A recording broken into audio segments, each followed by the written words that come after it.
श्रीताराय स्तोत्रम्। मातर्नीलसरस्वती प्रणमतां सौभाग्यसम्पत्प्रदे प्रत्यालीढपदस्थिते शवहृदि स्मेराननां भूरुहे। फुल्लेन्दीवरलोचने त्रिनयने कर्त्रीकपालोत्पले खड्गं चादधति त्वमेव शरणं त्वामीश्वरीमाश्रये।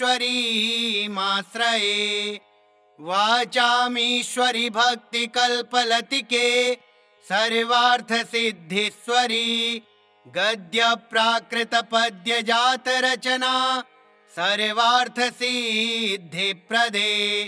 नीलेन्दीवरलोचनत्रययुते कारुण्यवारान्निधे सौभाग्यामृतवर्धनेन कृपया सिञ्च त्वमस्मादृशम्। खर्वे गर्वसमूहपूरिततनो सर्पादिवेशोज्ज्वले व्याघ्रत्वक्परिवीतसुन्दरकटी व्याधूतघण्टाङ्किते। सद्यः कृत्तगलद्रजः परिमिलन् मुण्डद्वयी मूर्धजा ग्रन्थिश्रेणीन्द्रिमुण्डदामललिते भीमे भयं नाशया। मायानङ्गविकाररूपललना बिन्द्वर्धचन्द्राम्बिके हुं फट्कारमयि त्वमेव शरणं मन्त्रात्मिके मादृशा। मूर्तिस्ते जननी त्रिधाम घटिता स्थूलातिसूक्ष्मा परा वेदानां न हि गोचरा कथमपि प्राज्ञर्नुतामाश्रये। त्वत्पादाम्बुजसेवया सुकृतिनो गच्छन्ति सायुज्यताम् तस्याः श्रीपरमेश्वर त्रिनयना ब्रह्मादिसाम्यात्मना। संसाराम्बुधिमज्जने पटुतनुर्देवेन्द्रमोक्षासुरान् मातस्ते पदसेवने हि विमुखान् किं मन्दधी सेवते। मातस्त्वत्पदपङ्कजद्वयरजो मुद्राङ्ककोटीरिणम् तं देवा जयसङ्गरे विजयिनो निःशङ्कमङ्के गता। देवोऽहं भुवने न मे सम इति स्पर्धां वहन्तः परे तत्तुल्यां नियतं यथा शशिरवि नाशं व्रजन्ति स्वयं। त्वन्नामस्मरणात् पलायनपरान् द्रष्टुं च शक्ता न ते भूतप्रेतपिशाचराक्षसगणा यक्षश्च नागाधिपा दैत्यादानवपुङ्गवाश्च खचरा व्याघ्रादिका जन्तवो डाकिन्यः कुपितान्तकश्च मनुजान् मातः क्षणं भूतले। लक्ष्मीः सिद्धिगणश्च पादुकमुखाः सिद्धास्तथा वैरिणां स्तम्भश्चापि वराङ्गने गजघटास्तम्भस्तथा मोहनम्। मातस्त्वत्पदसेवया खलु नृणां सिद्ध्यन्ति ते गुणाः। क्लान्तः कान्तमनो भवोऽत्र भवति शूद्रोऽपि वाचस्पतिः।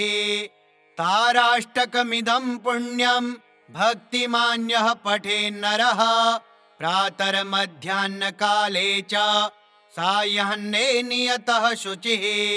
लभते कवितां विद्यां सर्वशास्त्रार्थविद् भवेत्। लक्ष्मीमनश्वरां प्राप्य भुक्त्वा भोगान्यथेप्सितान् कीर्तिं कान्तिं च नैरुज्यं प्राप्यान्ते मोक्षमाप्नुयात्। मातर्नीलसरस्वती प्रणमतां सौभाग्यसम्पत्प्रदे प्रत्यालीढपदस्थिते शवहृदि स्मेराननां भूरुहे। फुल्लेन्दीवरलोचने त्रिनयने कर्त्रीकपालोत्पले खड्गं चादधति त्वमेव शरणं त्वामीश्वरीमाश्रये वाचामीश्वरि भक्तिकल्पलतिके सर्वार्थसिद्धिस्वरी गद्य प्राकृत पद्य जात रचना सर्वार्थसिद्धिप्रदे नीलेन्दीवरलोचनत्रययुते कारुण्यवारान्निधे सौभाग्यामृतवर्धनेन कृपया सिञ्च त्वमस्मादृशम्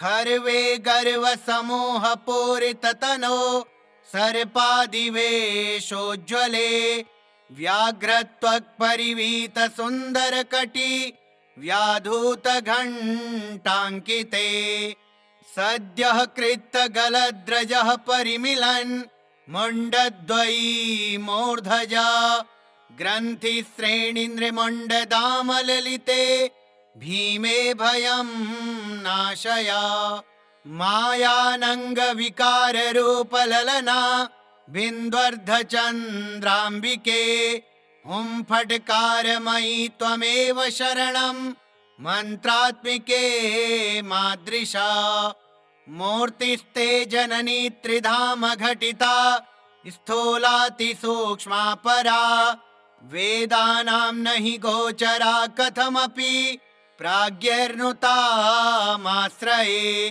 त्वत्पादाम्बुजसेवया सुकृतिनो गच्छन्ति सायुज्यताम् तस्याः श्रीपरमेश्वर त्रिनयना ब्रह्मादिसाम्यात्मना संसाराम्बुधिमज्जने पटुतनुर्देवेन्द्रमोक्षासुरान् मातस्ते पदसेवने हि विमुखान् किं मन्दधी सेवते मातस्त्वत्पदपङ्कजद्वयरजो मुद्राङ्ककोटीरिणम् तं देवा जयसङ्गरे विजयिनो निःशङ्कमङ्के गता देवोऽहं भुवने न मे सम इति स्पर्धां वहन्तः परे तत्तुल्यां नियतं यथा शशिरवि नाशं व्रजन्ति स्वयं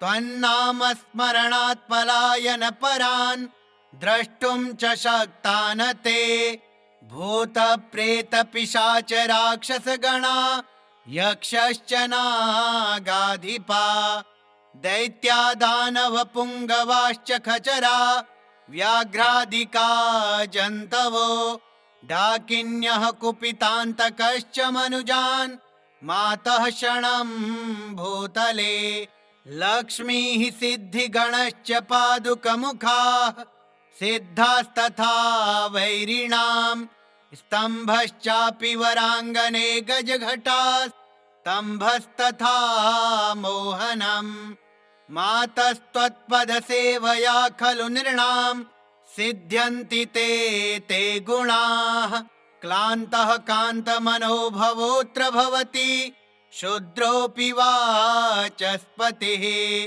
ताराष्टकमिदं पुण्यं भक्तिमान्यः पठेन्नरः प्रातर्मध्याह्नकाले च सायाह्ने नियतः शुचिः लभते कवितां विद्यां सर्वशास्त्रार्थविद् भवेत् लक्ष्मीमनश्वरां प्राप्य भुक्त्वा भोगान्यथेप्सितान् कीर्तिं कान्तिं च नैरुज्यं प्राप्यान्ते मोक्षमाप्नुयात् मातर्नीलसरस्वती प्रणमतां सौभाग्यसम्पत्प्रदे प्रत्यालीढपदस्थिते शवहृदि स्मेराननां भूरुहे फुल्लेन्दीवरलोचने त्रिनयने कर्त्रीकपालोत्पले खड्गं चादधति त्वमेव शरणं त्वामीश्वरीमाश्रये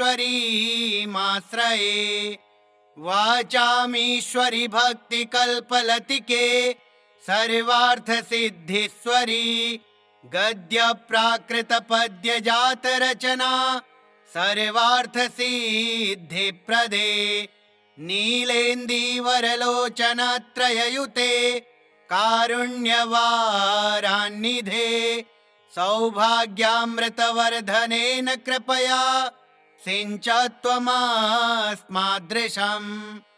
खर्वे गर्वसमूहपूरिततनो सर्पादिवेशोज्ज्वले व्याघ्रत्वक्परिवीतसुन्दरकटी व्याधूतघण्टाङ्किते सद्यः कृत्तगलद्रजः परिमिलन् मुण्डद्वयी मूर्धजा ग्रन्थिश्रेणीन्द्रमुण्डदामललिते भीमे भयं नाशया मायानङ्गविकाररूपललना बिन्द्वर्धचन्द्राम्बिके हुं फट्कारमयि त्वमेव शरणं मन्त्रात्मिके मादृशा मूर्तिस्ते जननी त्रिधाम घटिता स्थूलातिसूक्ष्मा परा वेदानां न हि गोचरा कथमपि प्राज्ञैर्नुतामाश्रये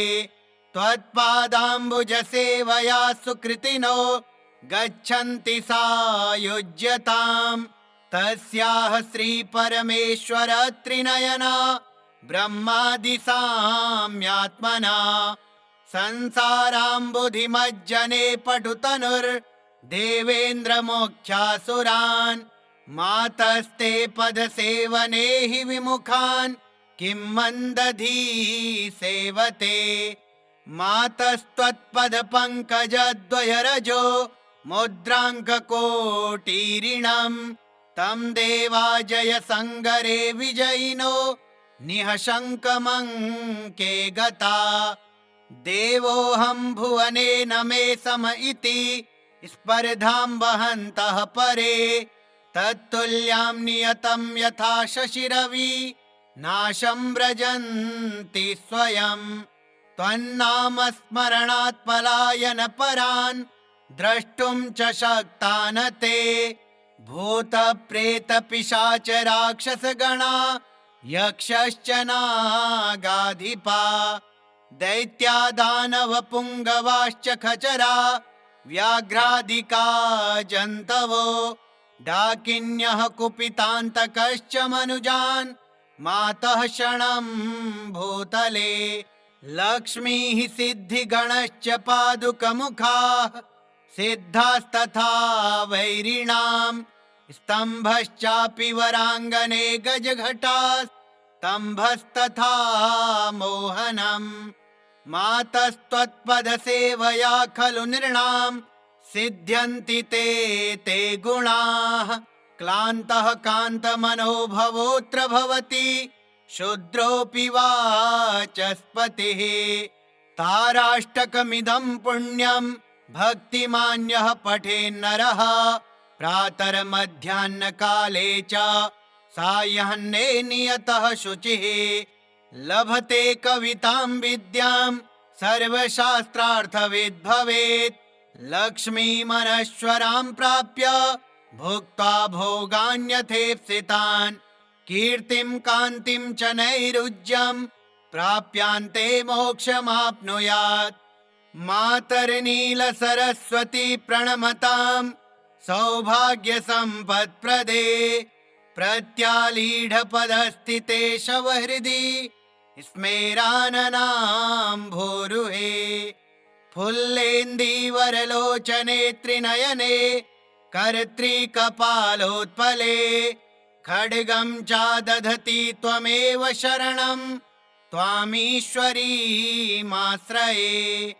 वाचामीश्वरि भक्तिकल्पलतिके सर्वार्थसिद्धिस्वरी गद्यप्राकृतपद्यजातरचना सर्वार्थसिद्धिप्रदे नीलेन्दीवरलोचनत्रययुते कारुण्यवारान्निधे सौभाग्यामृतवर्धनेन कृपया सिञ्च त्वमस्मादृशम् खर्वे गर्वसमूहपूरिततनो सर्पादिवेशोज्ज्वले व्याघ्रत्वक्परिवीतसुन्दरकटी व्याधूतघण्टाङ्किते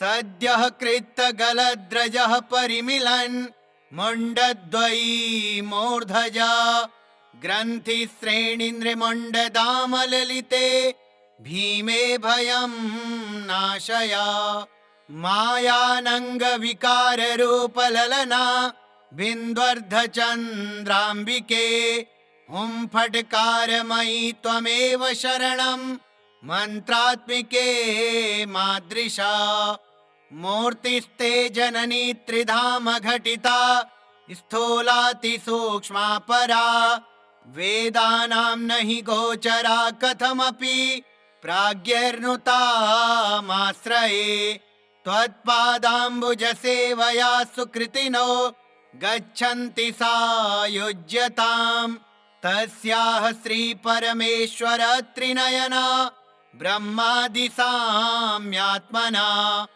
संसाराम्बुधिमज्जने पटुतनुर्देवेन्द्रमोक्षासुरान् मातस्ते पदसेवने हि विमुखान् किं मन्दधी सेवते मातस्त्वत्पदपङ्कजद्वयरजो मुद्राङ्ककोटीरिणम् तं देवा जयसङ्गरे विजयिनो निःशङ्कमङ्के गता देवोऽहं भुवने न मे सम इति स्पर्धां वहन्तः परे तत्तुल्यां नियतं यथा शशिरवि नाशं व्रजन्ति स्वयं त्वन्नामस्मरणात् पलायन परान् द्रष्टुं च शक्ता न ते भूतप्रेतपिशाच राक्षसगणा यक्षश्च नागाधिपा दैत्या दानवपुङ्गवाश्च खचरा व्याघ्रादिका जन्तवो डाकिन्यः कुपितान्तकश्च मनुजान् मातः क्षणं भूतले लक्ष्मीः सिद्धिगणश्च पादुकमुखाः सिद्धास्तथा वैरिणाम् स्तम्भश्चापि वराङ्गने गजघटास्तम्भस्तथा मोहनम् मातस्त्वत्पदसेवया खलु नृणाम् सिद्ध्यन्ति ते गुणाः क्लान्तः कान्तमनो भवोऽत्र भवति शूद्रोऽपि वाचस्पतिः ताराष्टकमिदं पुण्यं भक्तिमान्यः पठेन्नरः प्रातर्मध्याह्नकाले च सायाह्ने नियतः शुचिः लभते कवितां विद्यां सर्वशास्त्रार्थविद् भवेत् लक्ष्मीमनश्वरां प्राप्य भुक्त्वा भोगान्यथेप्सितान् कीर्तिं कान्तिं च नैरुज्यं प्राप्यान्ते मोक्षमाप्नुयात् मातर्नीलसरस्वती प्रणमतां सौभाग्यसम्पत्प्रदे प्रत्यालीढपदस्थिते शवहृदि स्मेराननां भूरुहे फुल्लेन्दीवरलोचने त्रिनयने कर्त्रीकपालोत्पले खड्गं चादधति त्वमेव शरणं त्वामीश्वरीमाश्रये वाचामीश्वरि भक्तिकल्पलतिके सर्वार्थसिद्धिस्वरी गद्यप्राकृतपद्यजातरचना सर्वार्थसिद्धिप्रदे नीलेन्दीवरलोचनत्रययुते कारुण्यवारान्निधे सौभाग्यामृतवर्धनेन कृपया सिञ्च त्वमस्मादृशम् खर्वे गर्वसमूहपूरिततनो सर्पादिवेशोज्ज्वले व्याघ्रत्वक्परिवीतसुन्दरकटी व्याधूतघण्टाङ्किते सद्यः कृत्तगलद्रजः परिमिलन् मुण्डद्वयी मूर्धजा ग्रन्थिश्रेणीन्द्रमुण्डदामललिते भीमे भयं नाशया मायानङ्गविकाररूपललना बिन्द्वर्धचन्द्राम्बिके हुं फट्कारमयि त्वमेव शरणं मन्त्रात्मिके मादृशा मूर्तिस्ते जननी त्रिधाम घटिता स्थूलातिसूक्ष्मा परा वेदानां न हि गोचरा कथमपि प्राज्ञैर्नुतामाश्रये त्वत्पादाम्बुजसेवया सुकृतिनो गच्छन्ति सायुज्यताम् तस्याः श्रीपरमेश्वर त्रिनयना ब्रह्मादिसाम्यात्मना संसाराम्बुधिमज्जने पटुतनुर्देवेन्द्रमोक्षासुरान् मातस्ते पदसेवने हि विमुखान् किं मन्दधी सेवते मातस्त्वत्पदपङ्कजद्वयरजो मुद्राङ्ककोटीरिणम् तं देवा जयसङ्गरे विजयिनो निःशङ्कमङ्के गता देवोऽहं भुवने न मे सम इति स्पर्धां वहन्तः परे तत्तुल्यां नियतं यथा शशिरवि नाशं व्रजन्ति स्वयं त्वन्नाम स्मरणात् पलायन परान् द्रष्टुं च शक्ता न ते भूत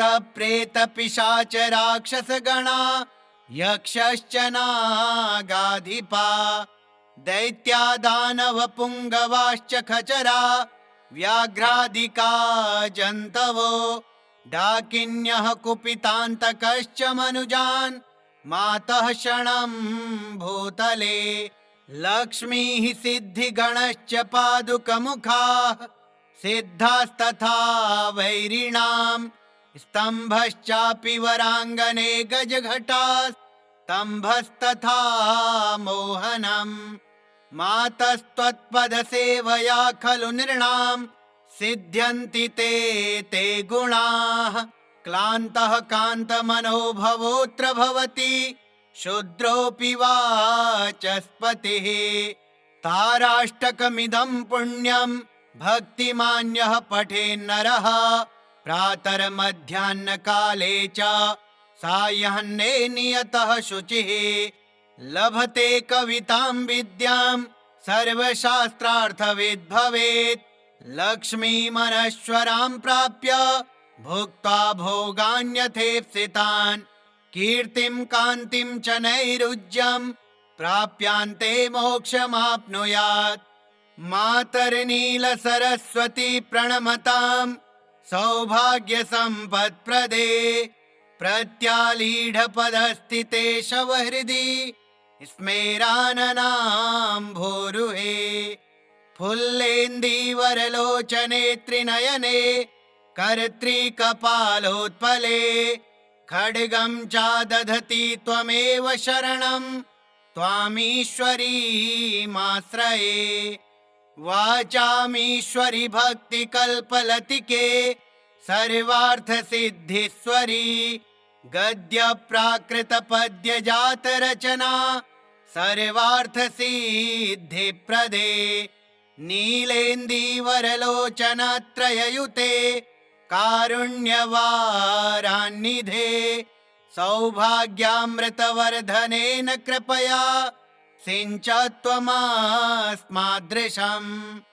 खर्वे गर्वसमूहपूरिततनो सर्पादिवेशोज्ज्वले व्याघ्रत्वक्परिवीतसुन्दरकटी व्याधूतघण्टाङ्किते सद्यः कृत्तगलद्रजः परिमिलन् मुण्डद्वयी मूर्धजा ग्रन्थिश्रेणीन्द्रमुण्डदामललिते भीमे भयं नाशया मायानङ्गविकाररूपललना बिन्द्वर्धचन्द्राम्बिके हुं फट्कारमयी त्वमेव शरणं मन्त्रात्मिके मादृशा मूर्तिस्ते जननी त्रिधाम घटिता स्थूलातिसूक्ष्मा परा वेदानां न हि गोचरा कथमपि प्राज्ञैर्नुतामाश्रये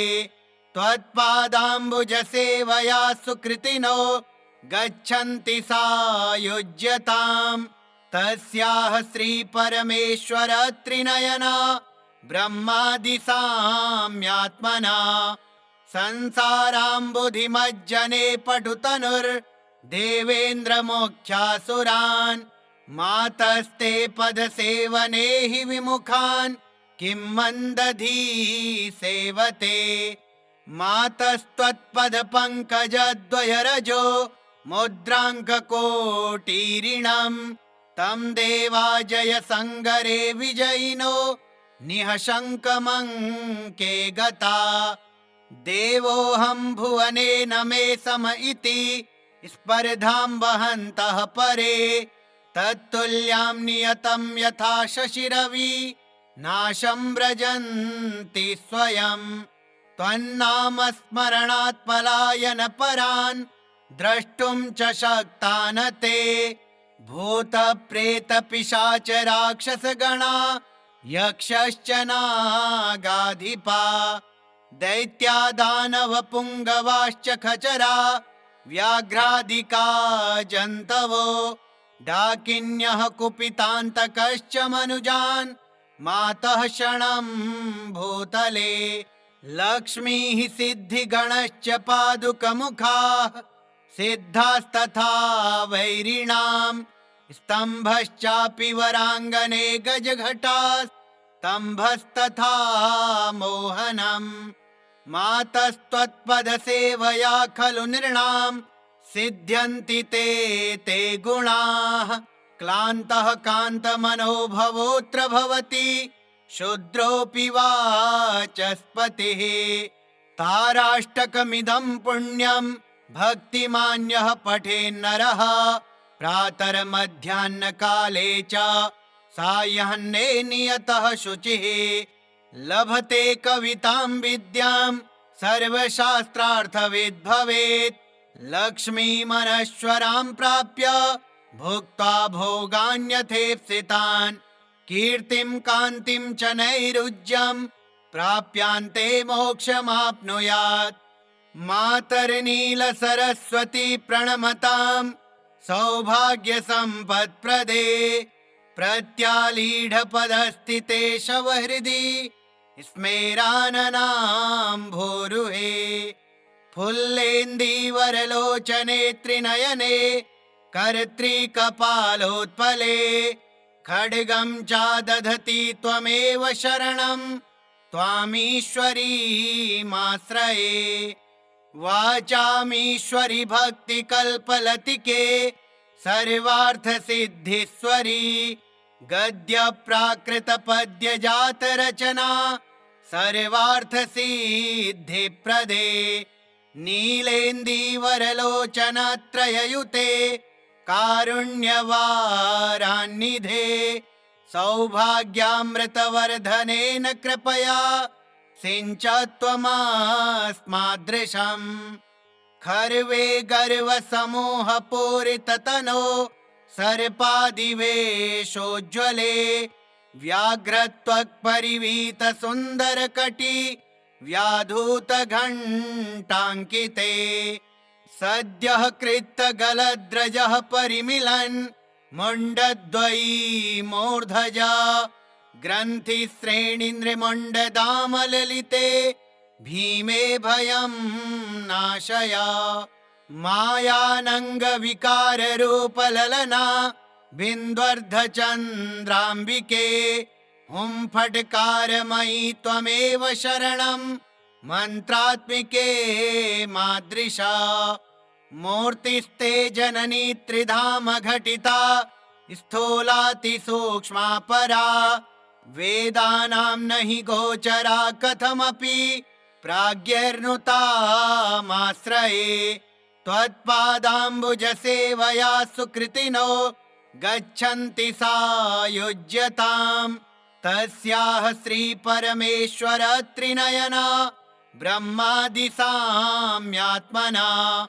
संसाराम्बुधिमज्जने पटुतनुर्देवेन्द्रमोक्षासुरान् मातस्ते पदसेवने हि विमुखान् किं मन्दधी सेवते मातस्त्वत्पदपङ्कजद्वयरजो मुद्राङ्ककोटीरिणम् तं देवा जयसङ्गरे विजयिनो निःशङ्कमङ्के गता। देवोऽहं भुवने न मे सम इति स्पर्धां वहन्तः परे। तत्तुल्यां नियतं यथा शशिरवि नाशं व्रजन्ति स्वयं। त्वन्नामस्मरणात् पलायनपरान् द्रष्टुं च शक्ता न ते। भूतप्रेतपिशाच राक्षसगणा यक्षश्च नागाधिपा दैत्या दानवपुङ्गवाश्च खचरा व्याघ्रादिका जन्तवो। डाकिन्यः कुपितान्तकश्च मनुजान् मातः क्षणं भूतले। लक्ष्मीः सिद्धिगणश्च पादुकमुखाः सिद्धास्तथा वैरिणाम्। स्तम्भश्चापि वराङ्गने गजघटास्तम्भस्तथा मोहनम्। मातस्त्वत्पदसेवया खलु नृणाम् सिद्ध्यन्ति ते गुणाः। क्लान्तः कान्तमनो भवोऽत्र भवति शूद्रोऽपि वाचस्पतिः। ताराष्टकमिदं पुण्यं भक्तिमान्यः पठेन्नरः प्रातर्मध्याह्नकाले च सायाह्ने नियतः शुचिः। लभते कवितां विद्यां सर्वशास्त्रार्थविद् भवेत्। लक्ष्मीमनश्वरां प्राप्य भुक्त्वा भोगान्यथेप्सितान्। कीर्तिं कान्तिं च नैरुज्यं प्राप्यान्ते मोक्षमाप्नुयात्। मातर्नीलसरस्वती प्रणमतां सौभाग्यसम्पत्प्रदे। प्रत्यालीढपदस्थिते शवहृदि स्मेराननां भूरुहे। फुल्लेन्दीवरलोचने त्रिनयने कर्त्रीकपालोत्पले। खड्गं चादधति त्वमेव शरणं त्वामीश्वरीमाश्रये। वाचामीश्वरि भक्तिकल्पलतिके सर्वार्थसिद्धिस्वरी। गद्यप्राकृतपद्यजातरचना सर्वार्थसिद्धिप्रदे। नीलेन्दीवरलोचनत्रययुते कारुण्यवारान्निधे। सौभाग्यामृतवर्धनेन कृपया सिञ्च त्वमस्मादृशम्। खर्वे गर्वसमूहपूरिततनो सर्पादिवेशोज्ज्वले। व्याघ्रत्वक्परिवीतसुन्दरकटी व्याधूतघण्टाङ्किते। सद्यः कृत्तगलद्रजः परिमिलन् मुण्डद्वयी मूर्धजा। ग्रन्थिश्रेणीन्द्रमुण्डदामललिते भीमे भयं नाशया। मायानङ्गविकाररूपललना बिन्द्वर्धचन्द्राम्बिके।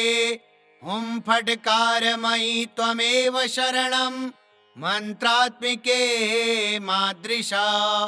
मूर्तिस्ते जननी त्रिधाम घटिता स्थूलातिसूक्ष्मा परा। वेदानां न हि गोचरा कथमपि प्राज्ञैर्नुतामाश्रये।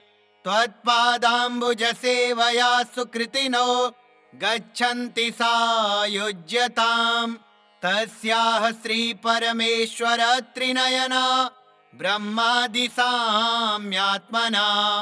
संसाराम्बुधिमज्जने पटुतनुर्देवेन्द्रमोक्षासुरान्।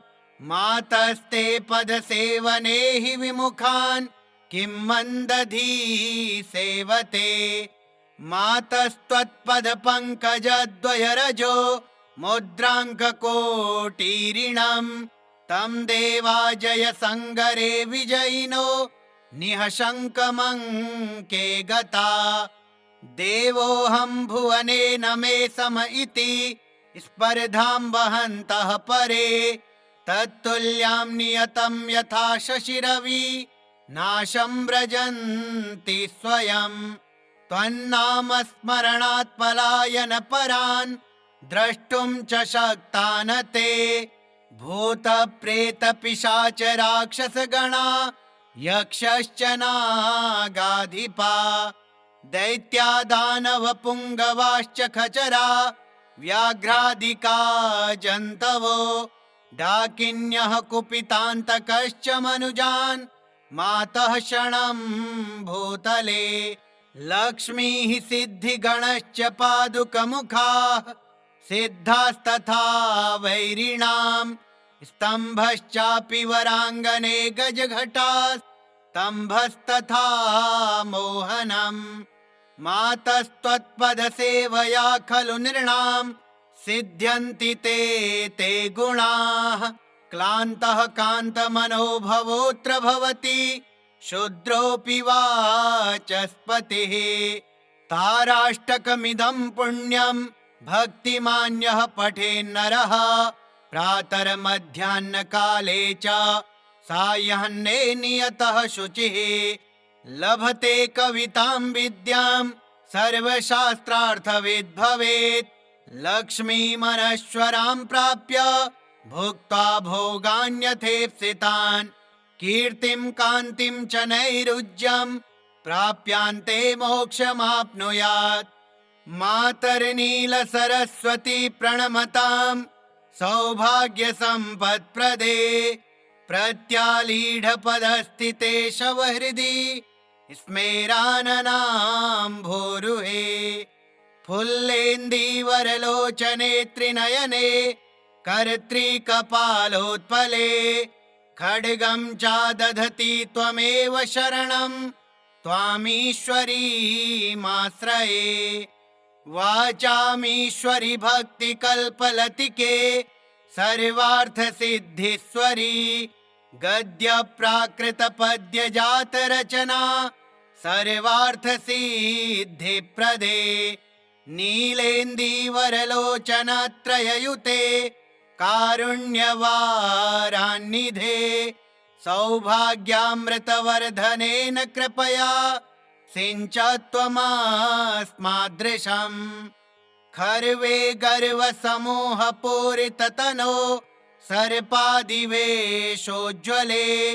व्याघ्रत्वक्परिवीतसुन्दरकटी व्याधूतघण्टाङ्किते।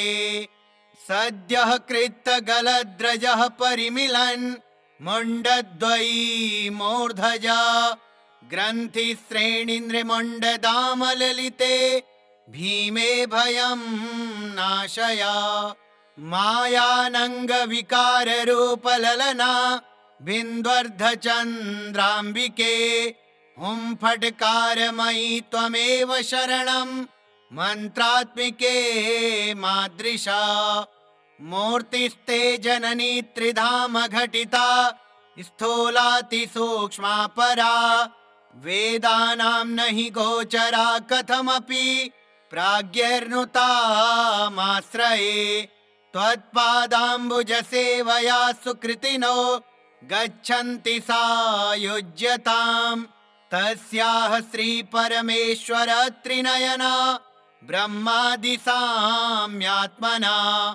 संसाराम्बुधिमज्जने पटुतनुर्देवेन्द्रमोक्षासुरान् मातस्ते पदसेवने हि विमुखान् किं मन्दधी सेवते। मातस्त्वत्पदपङ्कजद्वयरजो मुद्राङ्ककोटीरिणम् तं देवा जयसङ्गरे विजयिनो निःशङ्कमङ्के गता। देवोऽहं भुवने न मे सम इति स्पर्धां वहन्तः परे तत्तुल्यां नियतं यथा शशिरवि नाशं व्रजन्ति स्वयं। त्वन्नामस्मरणात् पलायनपरान् द्रष्टुं च शक्ता न ते। भूतप्रेतपिशाच राक्षसगणा यक्षश्च नागाधिपा दैत्या दानवपुङ्गवाश्च खचरा व्याघ्रादिका जन्तवो डाकिन्यः कुपितान्तकश्च मनुजान् मातः क्षणं भूतले।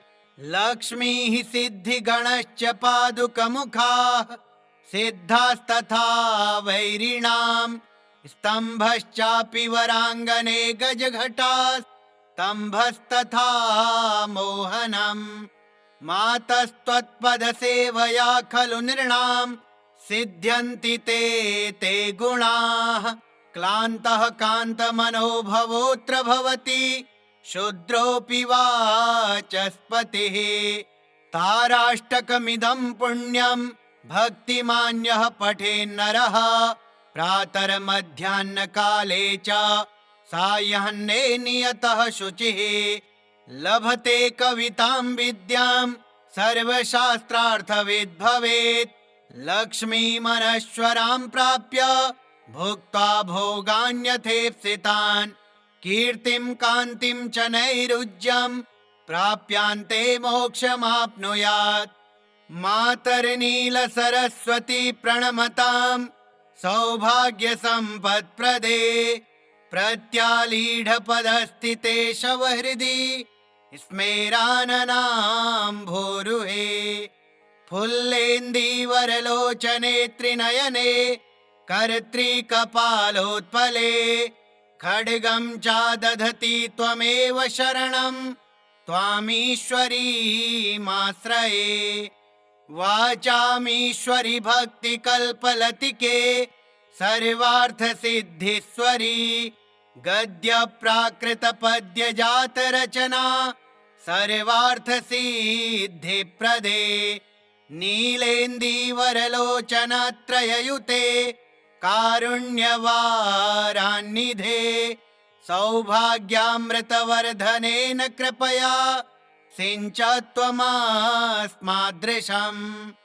खर्वे गर्वसमोहपूरिततनो सर्पादिवेशोज्ज्वले।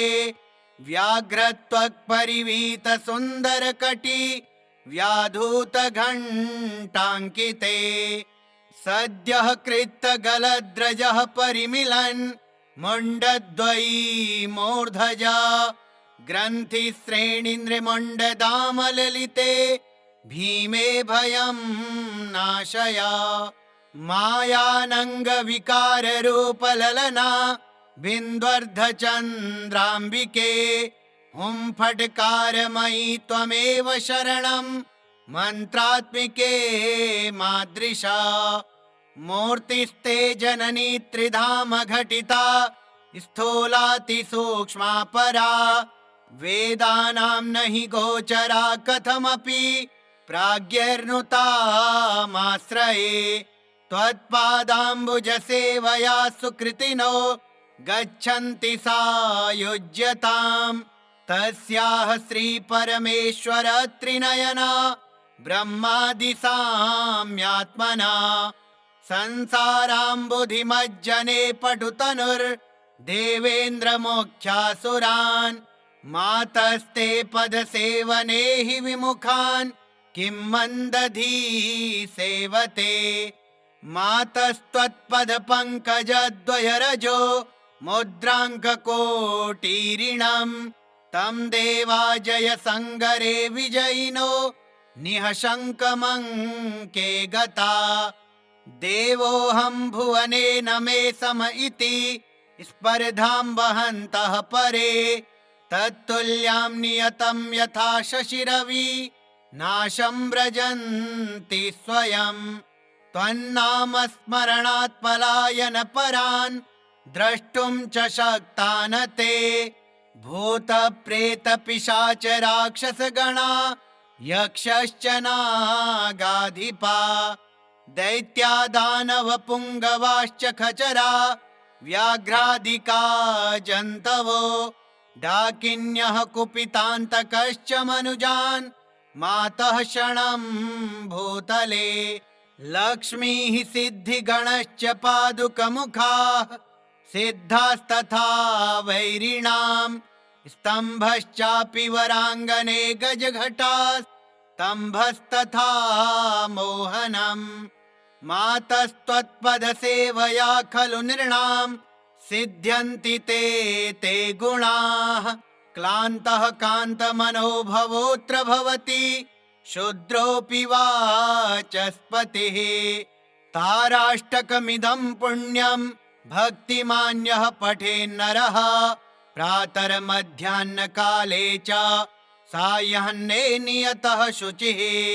लभते कवितां विद्यां सर्वशास्त्रार्थविद् भवेत्।